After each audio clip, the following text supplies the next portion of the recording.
Good evening, ladies and gentlemen. At 5:48, we will begin the City of Waukegan City Council's Special Public Works and Infrastructure Committee. If I can have a roll call, please. Alderman Turner. Aye, here. Alderman Seager. Present. Alderman Bolton. Present. Alderman Kirkwood. Here. Alderman Newsom. Present. You have a quorum? Thank you. Audience time. This is the time when any member of the audience or a member who is not part of this committee has an opportunity to speak and address the committee. The items listed on the agenda. Anyone? Thank you. Approval of the minutes. Thank you, Alderman Newsom. I'd like a motion for approval of the minutes from the June 19th Public Works and Infrastructure Committee meeting. So moved. Motion by Alderman Newsom. May I have a second? Second. Second by Alderman Bolton. And do we do a roll call on minutes? All those in favor? All in favor? Aye. Aye. Okay, thank you. No old business, new business. And pass. I'd like to ask for a motion to authorize the proper city officials to approve payment to Campanella and Sons for emergency water main repairs per section 2-458 I-2. It's bona fide operating emergency for the amount of $28,422.19. Is there a motion? So moved. Motion by Alderman Newsom. By Alderman Kirkwood. Second by Alderman Kirkwood. Thank you.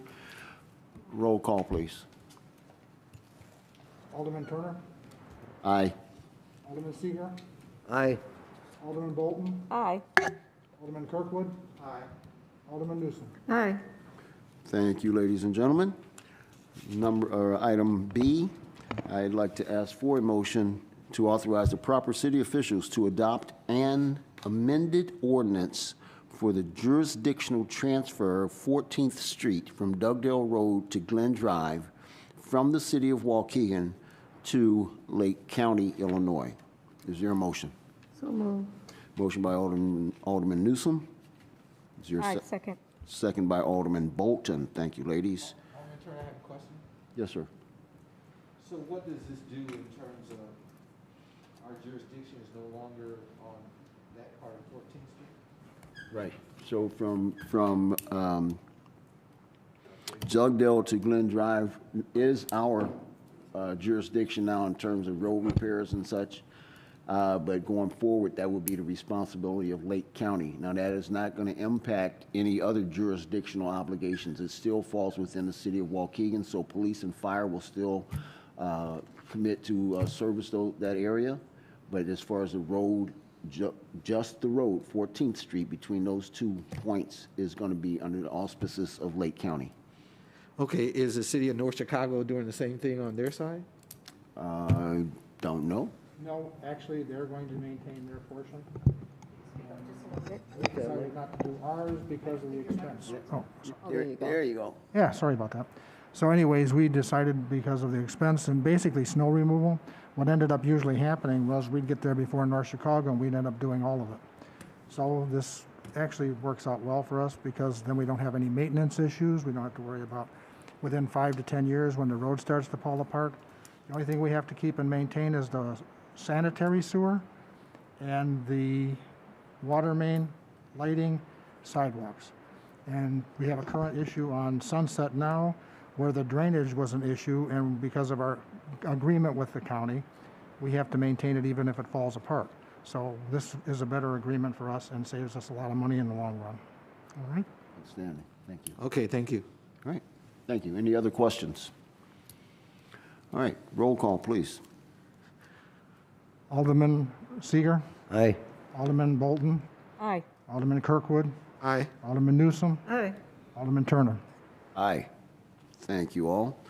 Item 4, this is just for discussion, and I mentioned it previously about the implementation of radar signs as a pilot project. And this is an idea I came up with, and we talked with the police department, with Director Hewitt, and kind of my thought is thinking about this overall problem that we have across the city with the speeding, and we all get complaints about this. We've all observed it, and I think we need to take a holistic approach, meaning a broad spread approach to, and multifaceted, and mitigating or reducing the speeding, right? So we previously talked about my idea for a pilot project for speed humps and speed tables and that kind of thing.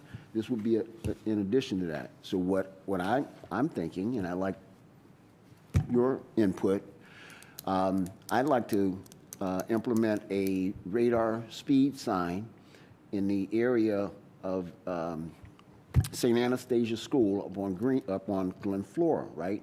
We'll monitor that, and what this sign will do, if you haven't seen them, and actually Alderman Newsom has one in your ward by Whittier School on Lewis.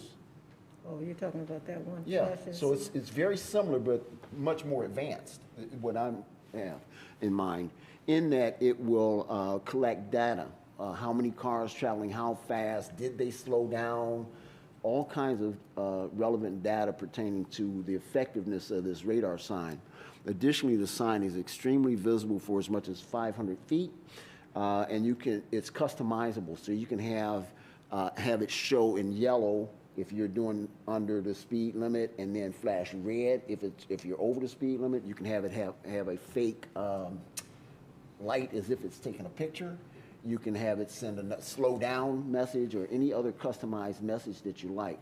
So Mike and I, Mr. Hewitt and I have kind of looked at these. We have an idea of what we want to implement, but before we go any further, I wanted to throw it out for the committee and see if you folks have any ideas, suggestions, or questions in general at the high level about this thought of implementing the radar speed signs.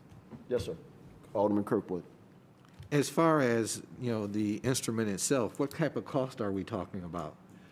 It's going to be somewhere between $3,000 and $4,000, right? Per unit? Yes. Okay, and how many units are we talking about purchasing? For the pilot program, I'm only thinking about one, possibly two. And this is, again, where we'll just begin to look at this, Alderman Kirkwood.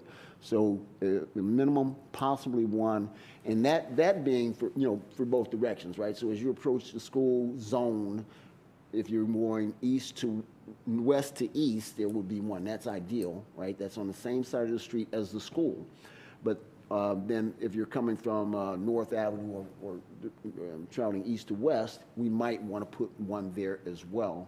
What I would think, though, and again, this bears further discussion, is that we would implement one on the south side of Glen Flora that would be traveling west to east, see how that does, right? See what that data reflects, and if it's being effective, and if it is, maybe we put another one going the other way, or we begin to look at implementing a second in some of the other wards and collect this data. I'm not suggesting that we go out and buy, 20 or 30 of these things. I want to see, is it going to work and how effective it is.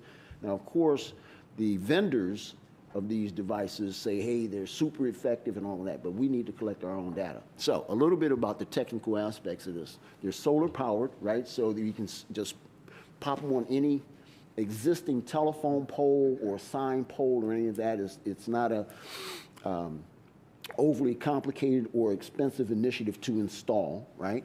And then the police can just drive within 300 feet of the device, and they use a Wi-Fi signal. It's not Bluetooth, it's Wi-Fi between that device and the officer's telephone or laptop or whatever, and they can download the data at leisure. It's really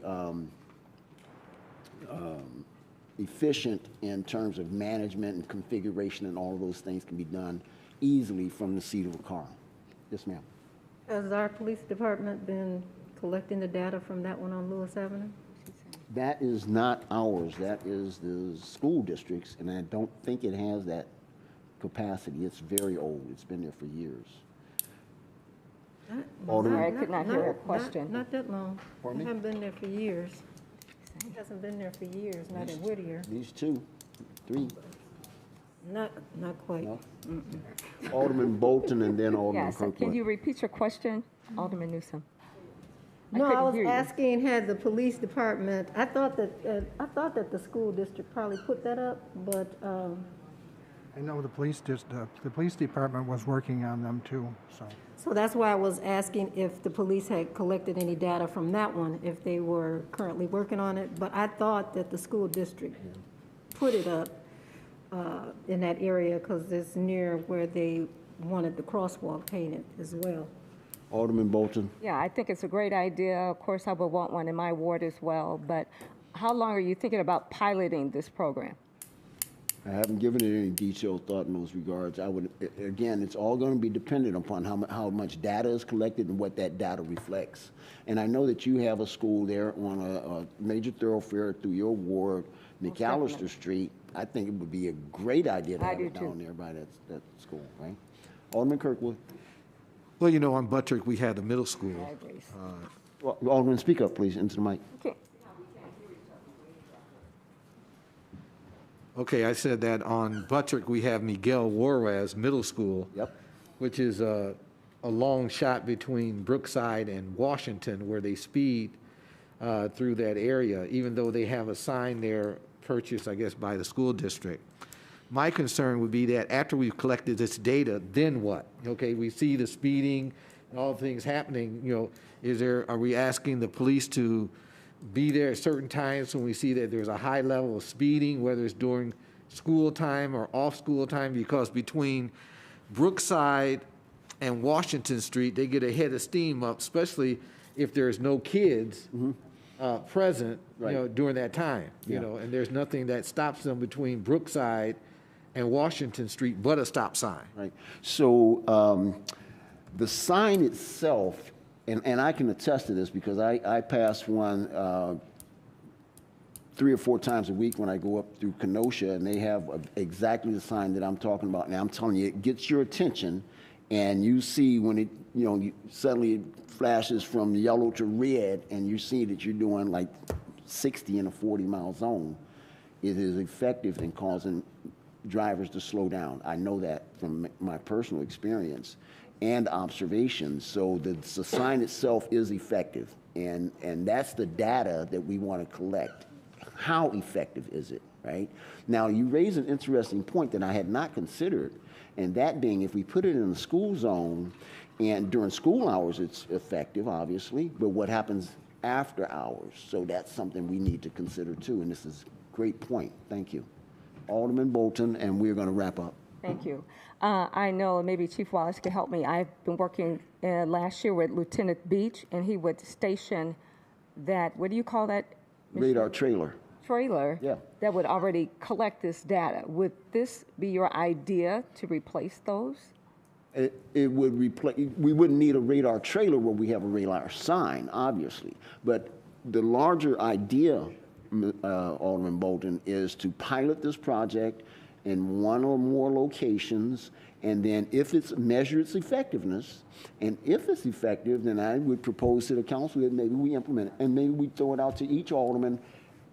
Would you like one in your ward and where? But it's all going to be predicated on the results of our pilot project and what that data reflects. Is there someone else? Yes, sir. Alderman Seeger? So the data that's collected is after the fact, right? Yeah, and when you speed through there. I know the board placed a sign. Can you speak in the mic, sir? The school board had placed a speeding sign, digital, on Lewis Avenue just by Home Depot. Right.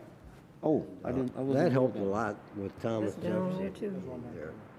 Yeah, you know, I wasn't aware that they had one down by Home Depot. I was It's aware by Jefferson. Yeah, by Jefferson. And sir, what was your comment on it, Alderman? John Lewis, Yeah, that's right. I'm sorry. And what was your comment about the sign, Alderman? Or your observation? What are you saying about the sign? Is it effective?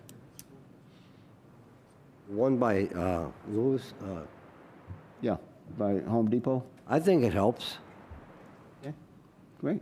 truly does. I'm sorry, Chief, go ahead. Hi, Wayne Wallace, City of Waukegan.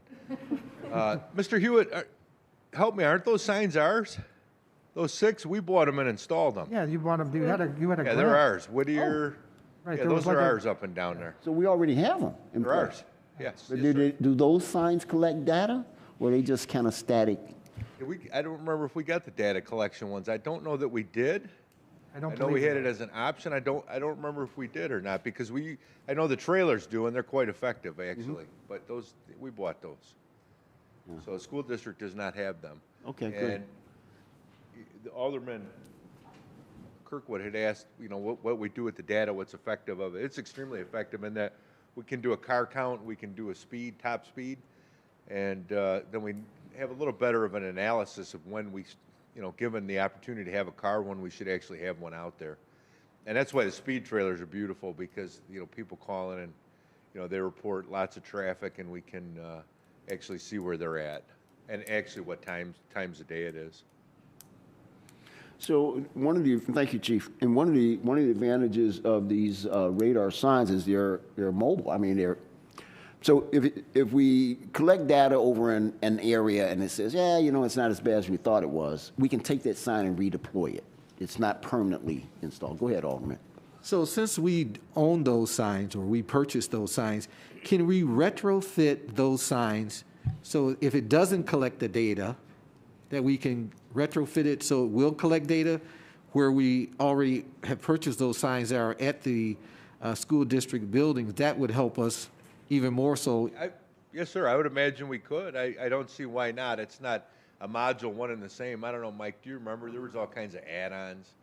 Yeah, there was quite a few add-ons that if you wanted to do it, you could have flashers or, it's Yeah, all kinds of stuff. Wow, that's even better. So Alderman Turner, I think that maybe we should look at the add-ons plus the things that you're talking about, so that we'll have more already in place, because certainly, as Alderman Bolton talked about in her area, and certainly in my area, Yep. and certainly at Jefferson, and then when we look at some of the other schools, that now Hyde Park is kind of tucked away, but, we have other schools that are in that area, especially when we come up Yeah. Brookside by the high school. Right, yeah. That Excellent. pours into there. So we need to look into that, the add-ons plus what you're talking about. Absolutely, absolutely. And with that, I just want to say this is not only particular to school zones. So we have a significant speeding problem in the 8th Ward along Lewis Avenue. On Green Bay right there, Road. and Green Bay Drive. Road, and numerous other places. Sunset is the Sunset, oh my God. Sunset is the new drag strip between. It's not new, but Macquarie, between Macquarie and Green Bay. Macquarie, Or, well, yeah. Northern. Yes. We've got the Been Amstutz, there. we got Sheriff. so we- Amsterdam is real bad. Yeah, so, but excellent point. I wasn't aware that we already had pre-existing signs. those are ours. Yes, sir. Those are ours. We bought those. I can't remember, Mike. Did we buy them the same time we bought the flashing stop sign? I don't years. remember, I The think, North and Greenwood flashing stop sign. People seem to Yeah, it's like. on Greenwood. I put the North. tape on there, which was about 1/80th of the cost, but then we went to the flashing lights, which seemed to be more effective. All right. Okay, great. Great discussion and some ideas and things for us to follow up on. We really appreciate your input. Alderman Seeger, Alderman Bolton, and then we'll wrap. Validating Alderman Seeger, he's telling me something that I think we all should know. What's that? Chief Walls, we only have 2 of those trailers, right? Yeah. Two of them? We did, sir, but we bought 2 more. We Okay, jumped so- 1, we got 3 now. Okay. Anything else? Any other questions? All right. I suggest we get a couple more trailers, because those are really effective. They helped out a lot in my ward. Yeah, they're portable. I have one, yeah, they're deployed now. I mean, there's always call for it. So I can't remember what we paid for Waiting them. I think list. they were $5,700 a piece. So, one of the things that I want to keep in mind too, as we begin to look at this holistically, again, across the entire city and as a speeding epidemic mitigation program, right, is once we identify, the other end of that is additional increased enforcement. Yes, sir. All right? So we're going to get to that too, right? So I want to thank everyone for your participation in the discussion. We got some great ideas, some follow-ups. Excellent, excellent. Thank you all very much. And unless there's anything else, I would like to ask for a motion to adjourn this meeting. Alderman Kirkwood is the first, and Alderman Newsom is the second. Thank you all very much. Roll call, please, at time 6:08. All those in favor? All those in favor? All those in favor? All those in favor? Aye. Aye. And I want to thank Alderman Newsom for assisting me so much. I could be lost without you. Far away from me, I can't help you.